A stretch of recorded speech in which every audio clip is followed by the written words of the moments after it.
Okay. Doug, are you there? I'm here. Okay. Would you like to respond to that? Well, first of all, I appreciate Don's comments. People are fed up. The little guy is fed up. I've talked to so many people across the city and even the GTA. They're getting dinged on the highest hydro rates in North America. You're paying a garbage tax that we never had before. It should be built into our property taxes. Our property taxes are going up. And Don mentioned about they need a roof over the head. He's even going to tax the roof. He's going to tax the roof on your house. He's going to tax the roof on businesses. Some businesses, Libby, are going to be charged $200,000. Matter of fact, the building you're in, you're going to be taxed on the size of the roof. We're going to be unheard of. It's just constant tax. And then he goes out and gives tens of millions of dollars worth of bonuses to the managers. He said he was going to get rid of middle managers. He's hired hundreds of more middle managers. There's 4,400 managers to manage 12,000 people. Do the math. In your company, Libby, and in my company, you don't have one manager for 3 employees. You know, I don't mind giving bonuses to people if they deserve it, but when you spend over $1 billion additional dollars and you can't account for it, and you're going out saying you're tearing down the gardener, we don't need to tear down the gardener. Man, if Giorgio's still on the line, maybe he can explain the philosophy behind the gardener and the connection to development. Okay. How they're doing that. Doug, hang on the line. We are going to take one more call and then a break, and then we still have more people to talk to about this. So, Maria in Etobicoke. Hi, Maria. Oh, hi, Libby. Happy Valentine's Day. Thank you. You too. Thank you.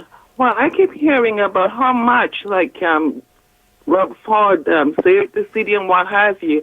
But he made some huge miscalculations, and nobody talked about it. One of the efficiencies he took, he made, was cutting back on the tree trimming services. And when we had the ice, how many hundreds of millions did that cost us?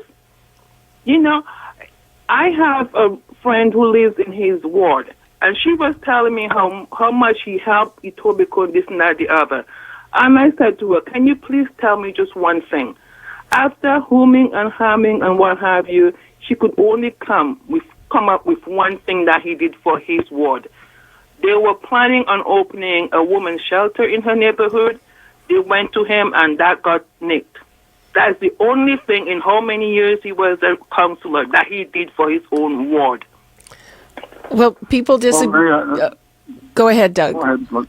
Well, Maria, I'm sorry that you feel that way, first of all, but I think you're misinformed. The tree trimming, that's not accurate. That goes through the transportation department and in some cases Toronto Hydro. We continue trimming trees on a heartbeat. Someone would call, he'd actually show up to the door numerous times to make sure that happened. You ended up getting a 0% tax increase our first year. We ended up saving $774 million of pressure when we went into the year. Your garbage, you didn't have an extra tax, and I'm glad that, Marie, you're willing to pay that extra tax for the garbage when they come and pick it up now. You know, if people want to do that, they're more than welcome to go and pick up their garbage and pay the extra $300 to $500, depending on the size of the garbage. And I'm glad that there was no labor strikes, unlike the previous administration with David Miller with the garbage. Rob had labor peace on top of it. Marie, saved you and the taxpayers hundreds of millions of dollars, unprecedented setting amounts when it came to labor. He actually stood up for the people of Toronto and the frontline workers to make sure that they had a fair deal. Okay, Doug.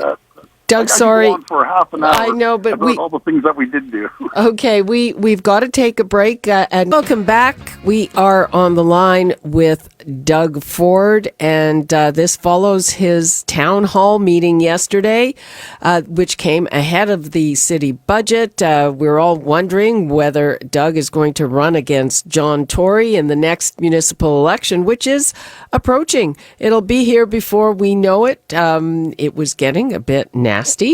Doug has called Tory a liar. Tory has hit back. talking about the unending circus during the previous term. We've opened the lines, and that's where we're going because we don't have too much time left. We've got Bob in Etobicoke. Hi, Bob. Hi, how are you doing? Fine. How are you? Yeah, but I would like to apologize. Last night I was tied up and I wanted to hit the town hall meeting, but I had another commitment prior to it, but I wanted to attend. My view is that John Tory, I don't agree with virtually anything I hear him saying. I was against the road tolls, first of all. Yep. The city did not build those roads on their own money. And in other cities in the States, they're built by private money, and those people collect the tolls. If they want to build their own road, that's different. But now the war against the motorists just really bothers me that they are now, for example, the tearing down of that Bay Young York exit off of the Gardiner Expressway. That's I've never heard of anything so stupid in all my life. Now, Yeah, but they're saying, they have to tear it down before it collapses. No, they're No, not. that's not true. I That's agree. not I true. agree that something should be done there. But before you tear it down, for example, if it was me and they say, well, what would you suggest? Take the Spadina ramp, widen it, and you could enter then onto the lakeshore from the Spadina ramp and get off at York Bay that way. Before you tore that other one down. Have that done. So you're not really interfering with the traffic. What they're doing is the GTA people and the out of the town, they must love Tory because he's doing everything to send business out to their territories. And they're selling off all of the industrial and commercial properties and building condos on them, but the jobs are going out of town. So that makes our welfare bill so high. And tearing up roads to put bicycle tracks, I don't see too many bicycles out there most of the year. You do in the summertime on a nice day. But I think here closer to downtown, you do see bicycles. Bob, thanks for your call. I'm going to try to get at least one last caller in. Bye-bye. Okay, Alvin in Toronto. Hi, Alvin. Hello.